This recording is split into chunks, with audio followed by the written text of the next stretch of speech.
Viernes 19 de abril. Nos vamos acercando, hermanos, ya a este tercer fin de semana de este mes de abril.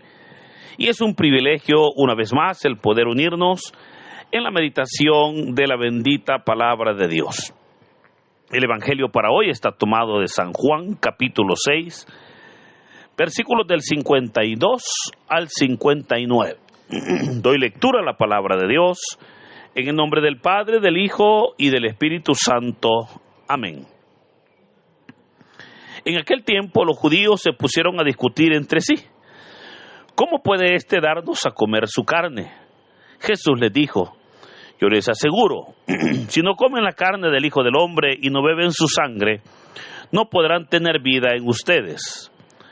El que come mi carne y bebe mi sangre tiene vida eterna, y yo lo resucitaré el último día. Mi carne es verdadera comida y mi sangre verdadera bebida. El que come mi carne y bebe mi sangre permanece en mí y yo en él. Como el Padre que me ha enviado posee la vida y yo vivo por él, así también el que come vivirá por mí. Este es el pan que ha bajado del cielo. No es como el maná que comieron sus padres, pues murieron. El que come de este pan vivirá para siempre. Esto lo dijo Jesús enseñando en la sinagoga de Cafarnaúm. Hermanos, esta es palabra del Señor. Gloria y honor a ti, Señor Jesús. Continuamos con la lectura y meditación del capítulo 6 de San Juan, ¿verdad? Recuerde que durante toda esta semana hemos estado dando lectura a este capítulo, donde hemos meditado lo que se llama el sermón eucarístico. Y el día de ayer terminaba el evangelio en los versículos 51, donde el Señor decía: yo soy el pan vivo que ha bajado del cielo. El que come de este pan vivirá para siempre, y el pan que yo le voy a dar es mi carne, para que el mundo tenga vida. Esa palabra o esas enseñanzas del Señor obviamente fueron escuchadas, ¿verdad?, por muchas personas en la sinagoga de Cafarnaúm. Y es lo que va a generar hoy una discusión entre aquellas personas que le estaban escuchando. Pues el Señor ha dicho: el que come mi carne y bebe mi sangre. Obviamente, para ellos, el comer la carne de Jesús y beber la sangre de Jesús era algo incomprensible en aquel momento. Ahora, para nosotros, porque ya estamos, pues gracias a Dios, ¿verdad?, al otro lado de la historia, estamos 2000 años después, creo que ya es bastante claro a qué se refería el Señor a comer su carne y beber su sangre. Y es que, hermanos, recordemos cómo Juan el Bautista fue quien lo presentó al Señor como el Cordero de Dios que quita el pecado del mundo. Pero basándonos en esa aseveración de Juan, ¿quién era o cuál es la labor del Cordero Pascual? ¿Verdad? Si vamos nosotros al Antiguo Testamento, exactamente al libro del Éxodo, allá en el capítulo 12, nos damos cuenta que el Cordero Pascual era un animalito, ¿verdad? Era un corderito, era un cabrito de un año que cada familia escogía, y que en la tarde del día 14 del primer mes del año debían ellos de sacrificar, y aquella sangre, la sangre del cordero, la sangre la debían de tomar en un depósito y pintar los dinteles de las puertas de las casas. Y la carne obviamente había que comerla. Pero el pintar la sangre en los dinteles y el comer la carne les daba a ellos la seguridad de tener vida, porque de no hacerlo, ellos iban a morir, como sucedió en la 10ª plaga. Pues haciendo alusión a ese sacrificio pascual, es aquí donde recordemos que aquel jueves santo, ¿verdad?, aquel día jueves antes de ser capturado, fue el Señor Jesús quien, estando con sus discípulos, claramente se nos dice que tomó un pedazo de pan, lo partió y les dijo: coman todos de este, porque esto es mi cuerpo, que será entregado por ustedes. Hagan esto en memorial mío. O sea, cuando el Señor está diciendo esto es mi cuerpo y parte el pedazo de pan, literalmente el partir el pan era la muerte de Jesús.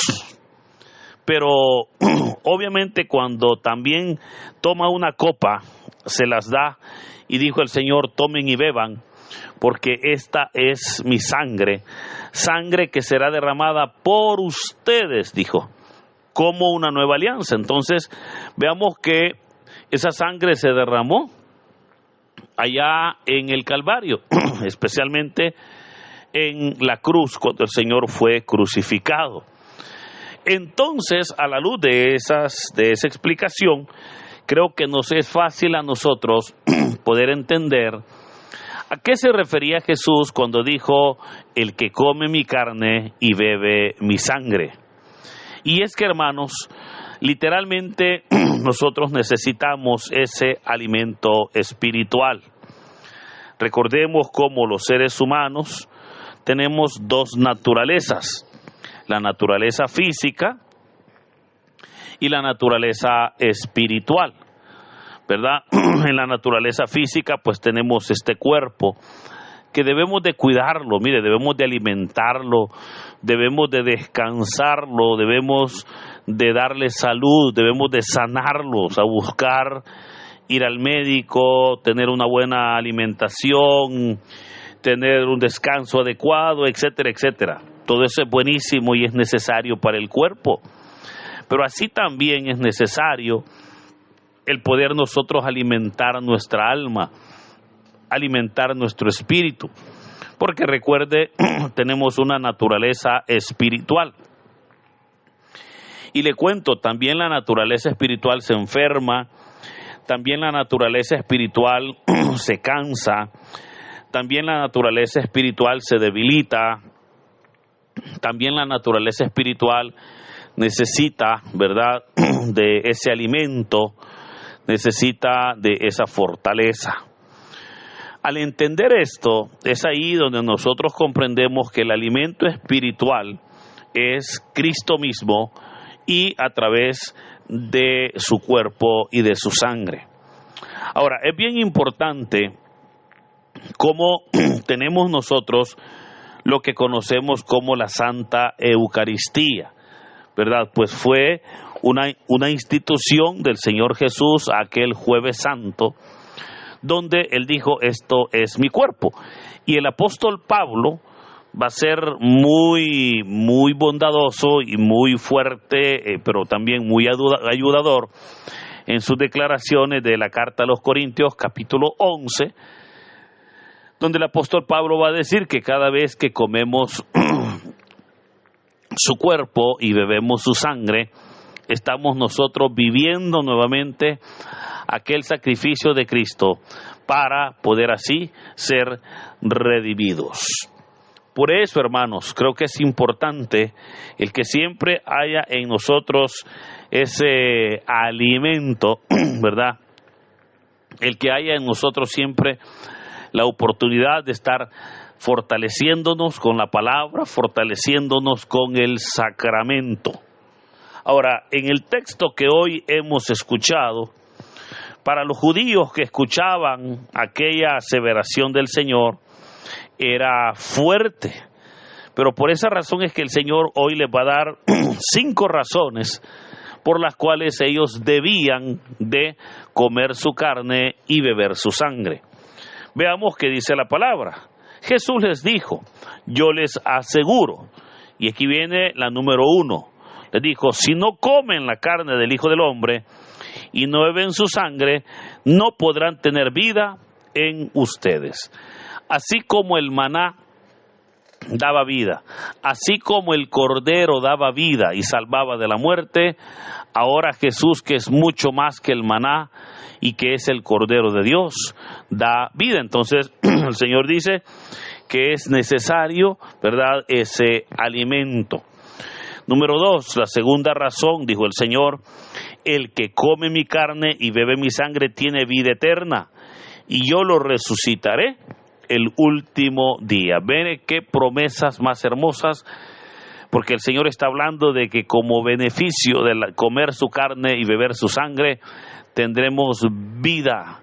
Pero no solamente, como decía la primera razón, vida en nosotros, ¿verdad?, sino también que recibiremos vida eterna. O sea, eso es hermoso, porque eso significa que el Señor se encarga de nuestra vida material, de nuestra vida terrenal, de nuestra vida aquí en este mundo, pero también cuando muramos, Él nos promete una vida eterna. Y es más, no solamente la vida eterna, sino que mire, dijo también: y yo lo resucitaré el último día. También el Señor promete una resurrección, ¿verdad?, como fruto del comer su carne y beber su sangre, obviamente con nuestra fe. La tercera razón, dijo el Señor: mi carne es verdadera comida y mi sangre es verdadera bebida. Esto lo dice porque para los judíos la verdadera comida y la verdadera bebida era o había sido el maná, ¿verdad?, el maná que Dios les había dado a ellos durante 40 años mientras iban caminando por el desierto. Pero ahora el Señor les dice: miren, es que la verdadera comida y la verdadera bebida no era el maná. La verdadera comida y la verdadera bebida es mi carne y es mi sangre. Notemos cómo el Señor entonces, como lo hemos dicho en esta semana, Él se está poniendo superior al maná. De hecho, mire que lo va a decir en la quinta razón. Va a decir, la cuarta, perdón: el que come mi carne y bebe mi sangre permanece en mí y yo en él. Esta es la cuarta razón. Cuando veamos que no solamente el Señor está hablando de darnos vida, de darnos vida eterna, de resucitarnos, sino de permanencia. De permanencia. Y fíjese que este es un dato muy interesante, porque yo siempre he creído que conocer a Dios en nuestra sociedad es fácil o relativamente fácil, pero lo que a muchos les cuesta es permanecer en el camino de Dios. La permanencia es vital, la permanencia es necesaria. Ahora, la palabra de Dios de hoy nos dice: el que come mi carne y bebe mi sangre permanece en mí y yo en él. Considero que en la vida cristiana el reto más grande es permanecer en Cristo. Sí, hermano, porque mire, de una u otra forma, pues Dios nos da la oportunidad de conocerle, ¿verdad? Muchos conocemos al Señor a veces en un problema, ¿verdad?, en una enfermedad. Mire, yo conozco personas que han conocido al Cristo en el dolor, en medio del dolor, la muerte de un ser querido, una enfermedad difícil, ¿verdad? Han conocido al Señor tal vez en un accidente de tránsito, etcétera, etcétera. Pero gloria a Dios por aquellos que lo hemos conocido, ¿verdad?, sin mayores golpes. Tal vez usted lo conoció en algún retiro, en alguna vigilia, en alguna asamblea. Tal vez usted pues comenzó a congregarse y ahí usted conoció al Señor, y qué bueno, pues, ¿verdad? Y qué bueno, eso es hermoso. Pero en la vida cristiana el gran desafío después de conocer al Señor es permanecer en el Señor. Porque ahí es donde viene obviamente esa gran lucha con el enemigo, ¿verdad? La gran lucha con nuestros tres enemigos que hemos hablado, ¿verdad? El primer enemigo, pues, que es la carne, o somos nosotros, nuestras debilidades. El segundo enemigo, que es el mundo o la sociedad en la que vivimos, el régimen del mundo, y obviamente el tercero, que es Satanás. Ahora, en eso consiste la permanencia en el Señor, ¿verdad? El permanecer, como dice el texto de hoy, consiste en poder nosotros ir ganando la victoria, ¿verdad? Ir siempre avanzando, ir siempre creciendo, a pesar de las tentaciones y de las dificultades que se nos presenten en el día a día. Y en la quinta en la quinta y última razón que el Señor nos da. Nos dice, como el Padre que me ha enviado posee la vida y yo vivo por él, así también el que me come vivirá por mí. Veamos cómo el Señor ahora toca el tema del vivir por él y de vivir para él. Y esa es la otra parte, ¿verdad?, de lo que es la permanencia en Cristo.